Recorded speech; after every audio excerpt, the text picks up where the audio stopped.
This is the plug-and-play ZR1 kit. Replaces the factory computer completely. Gives you all of the factory options still remain intact. Cruise control, traction control is improved with the ProEFI traction control, all that stuff. Ignore service tire monitor issue here. I've got wheels on the car that don't have pressure sensors, functioning pressure sensors in them.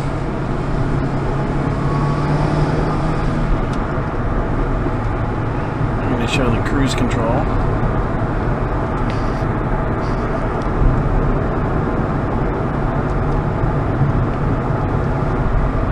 Cruise is set to 57 miles an hour.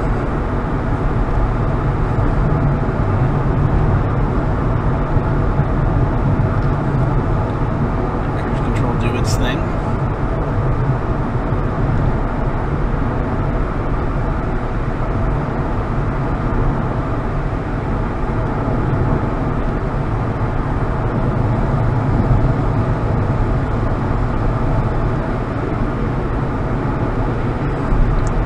Maintaining its speed quite nicely. As you can see, I have no feet on the pedals.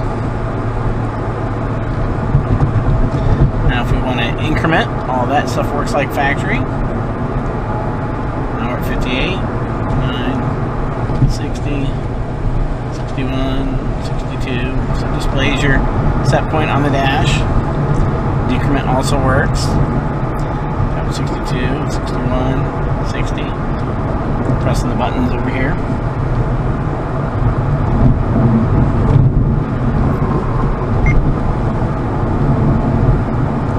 Temperature displays, battery voltage, there's my tire pressure issues, oil pressure works, oil temperature, everything's working, dash is fully functional, traction control works. So now the exhaust control, you can go through the settings on your ride control. So we go to 2, 3. Here it gets louder. I've got it programmed to open the exhaust on 3, 4, and 5. You'll also notice while I was changing it, the iBoost setting was also changing. That's my iBoost setting. So on the ZR1, since we can control the bypass valve for the blower, we can have varying boosts from whatever the full open amount would be, which is going to depend on your pulleys and everything else, to the fully closed. This car's about 6 pounds to 11 pounds currently with a lower pulley on it, heads and cam. So I can adjust the boost up and down based on my traction control settings as well. You can also choose to do that through the display. You can increment it through the cruise control like all the other kits that use cam-based stuff on ours, like the Porsche and a couple of the other cars. The ZR1 Camaro does the same thing. All that functionality remains. You can also override the exhaust by holding the set button down for more than 5 seconds. Now, since we've got cruise control active, actually we can kick this off. We can do it. So cruise is disengaged. You'll hear the exhaust note change here in a second. Okay, now we're open on the exhaust. Okay, and that's changed with this. Another 5 seconds. And turns it off. So you can program when the exhaust opens via RPM and boost. You can also bypass it and have it open all the time.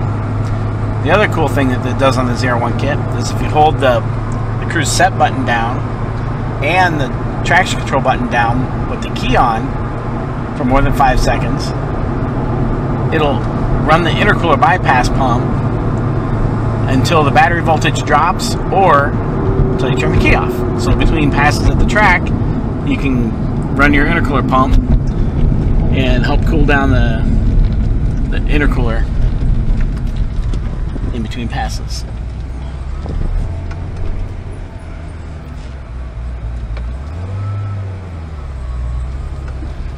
And see how nicely this drives.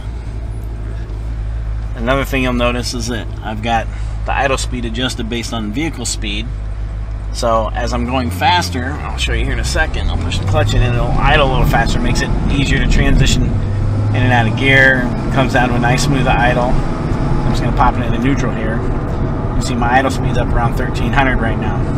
And as I slow down, idle speed drops with it, just like from the factory.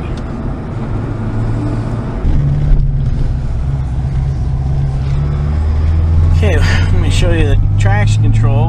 We have factory traction control out, ProEFI traction control on.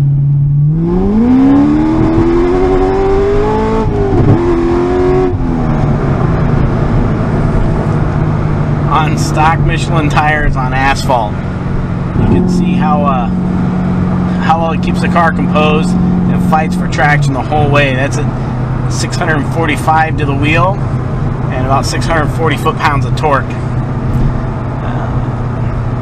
Can't do that with the stock ECU. Absolutely, anybody who knows these cars, once you get over about 600 horsepower in street tires, especially on this type of pavement, you're fighting for traction. You get your rear end kicked by a 500 horsepower car just because you can't hook it up. Not the case with this thing. I'll race anything, anytime.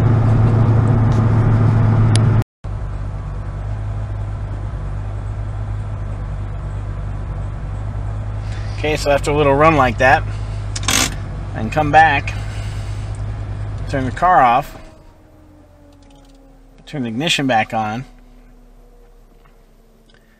Then I'm going to come over here. The ignition comes back on. Okay, I'm going to hold the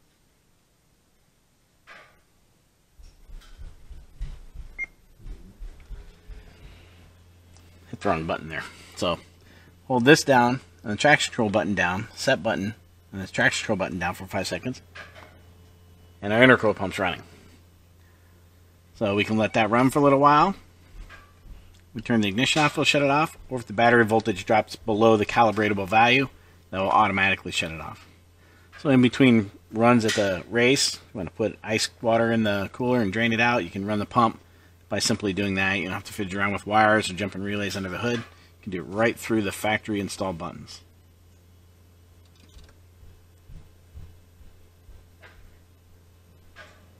And you also hear the fan runs on. That's a programmed amount of time and duty cycle. I have to turn the key off to help move hot air from out from under the hood. So that'll run for, I think I've got it set for 30 seconds. And then it will shut itself off. You don't have to babysit it or anything like that.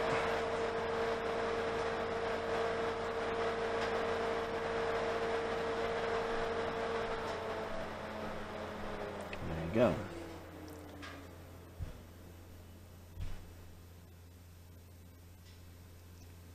That timed out. Wait for the intercooler pump to shut off.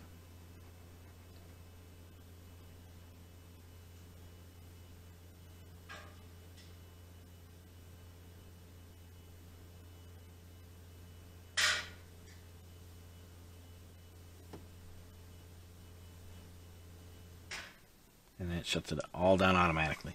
So I have my fan set for a maximum of 30 seconds of run on, the intercooler pump for 60. And that's it. That's the 112 plug and play kit. Complete ECU replacement.